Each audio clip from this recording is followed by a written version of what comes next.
Allah Teala deyir ki, əhli kitab deyirlər ki, lən yədxuləl cənnətə illə mən kənə hudən əv nəsara. Onlar deyirlər ki, cənnətə Yahudi və Nəsranilər daxil olacaqlar, əhli kitab. Onlardan başqa heç kəs daxil olmayacaq. Allah Teala deyir ki, tilkə əməniyuhum. Bu onların xam xəyallarıdır. Özləri xəyallar uydurublar ki, cənnət necə deyərlər bizdə idi. Cənnət bizimdir. Bizdən başqa heç kəs sonra daxil olmayacaq. Allah meydan oxuyur.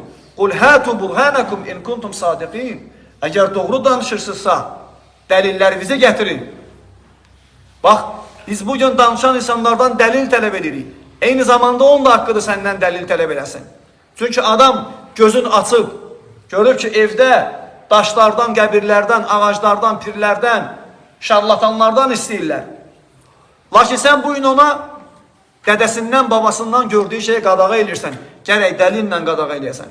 Gərək Allah belə dedi, Muhammed sallallahu aleyhi ve sellem belə dedi deyəsən ki, Allah Teala sənin dəvət və bərəkət versin.